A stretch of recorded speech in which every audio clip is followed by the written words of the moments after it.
All of us have a fear of something.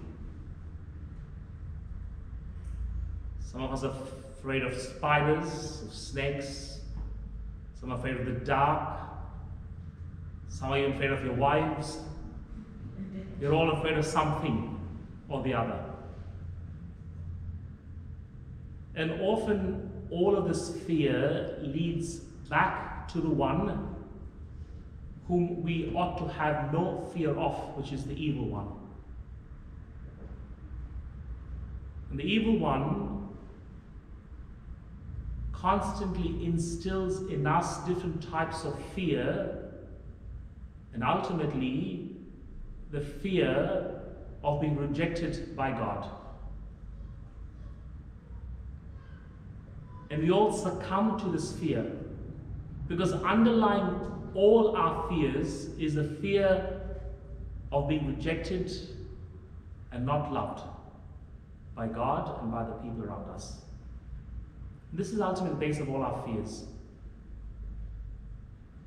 And the devil constantly uses these fears to prevent us from the only one whom we ought to fear, God himself. And if our fear of God is an awful fear, a wrathful fear, then the psalm would not have said, "Happy the one who fears the Lord." The psalm says, "Happy the one who fears the Lord." So which means the fear of the Lord is not a wrathful fear, that God will smite us, that God will abandon us, God will reject us, but rather a fear of offending God's infinite love for us. So if you are going to be afraid, you ought only to have fear of offending God's love. That's the only fear that we ought to have in our life.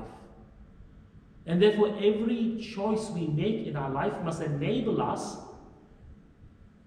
not to offend God's love for us.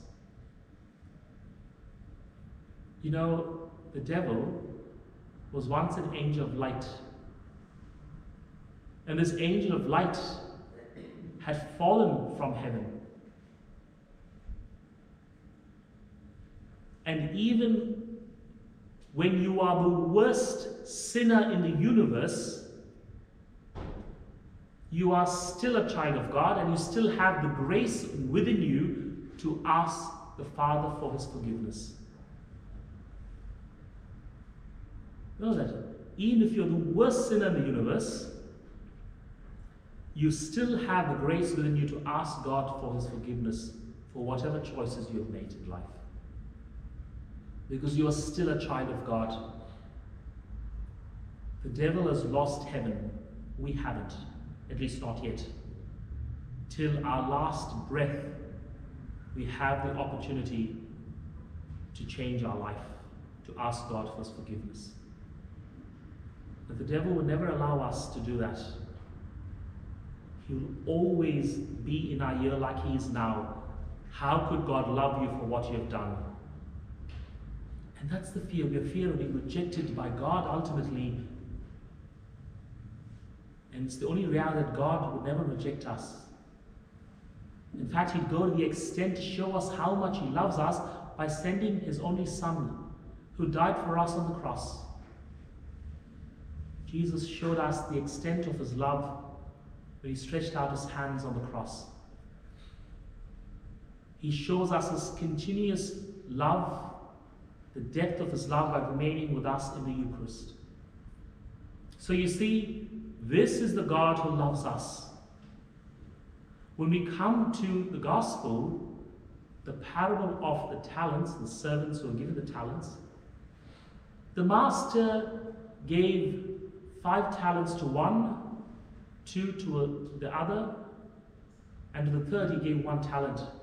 And the Gospel says, each to his ability, the master had given the talents.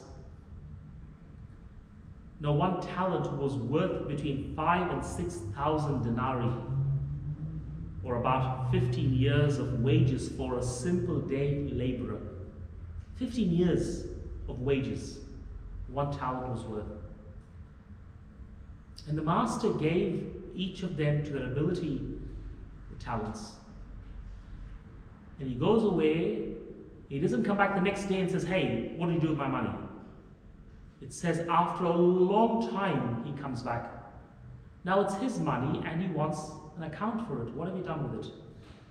The one who's given 5 says, Master, here's the 5 you gave me, I've made 5 more. The second says, Master, you gave me 2 here, I've made 2 more.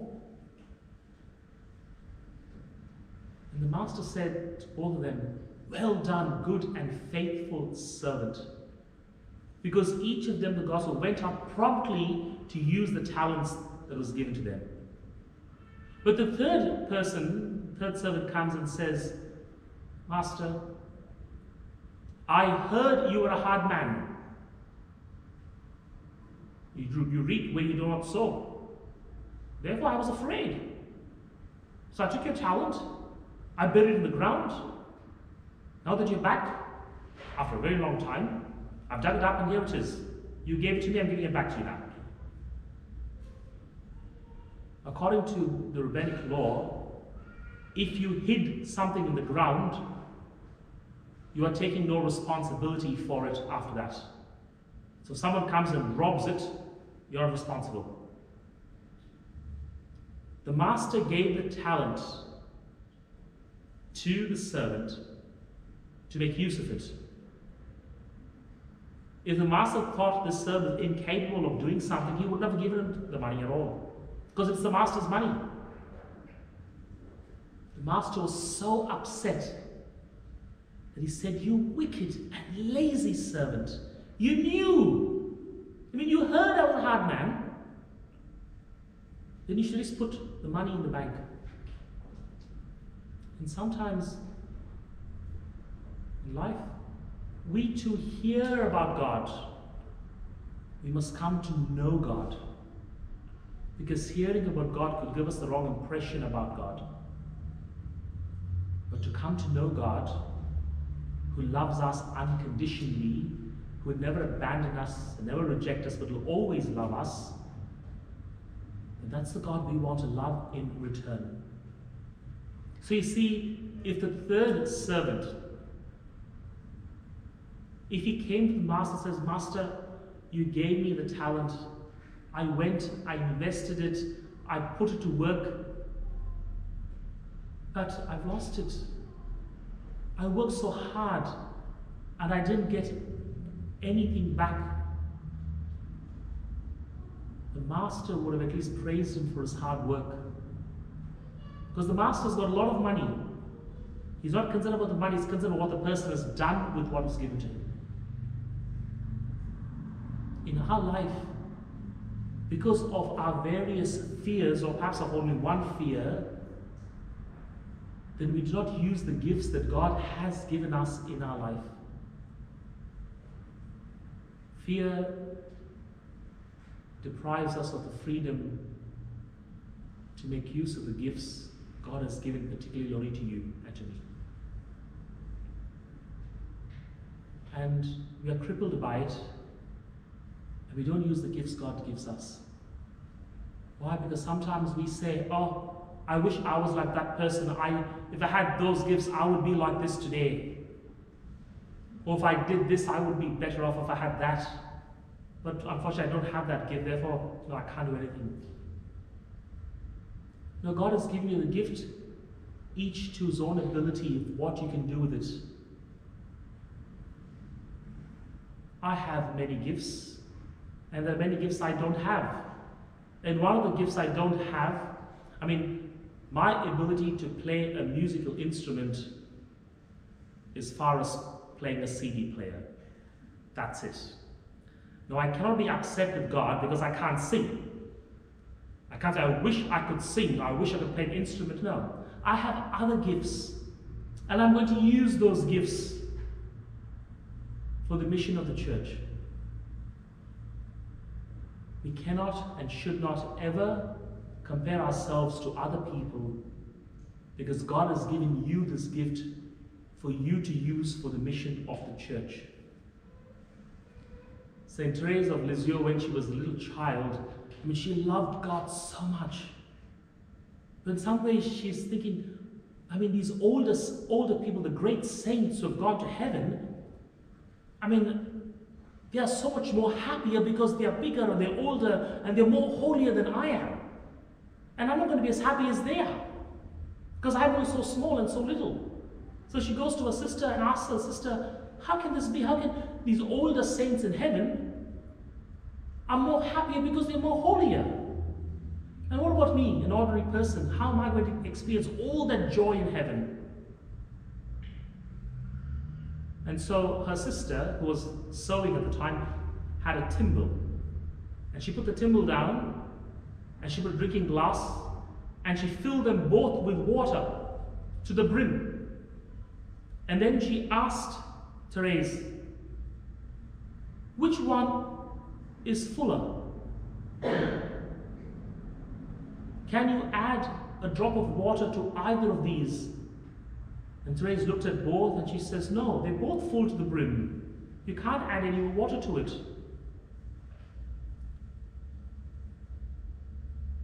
And therefore, Therese's sister said, our calling in life is not to be greater than others, but to be filled to the brim with Christ.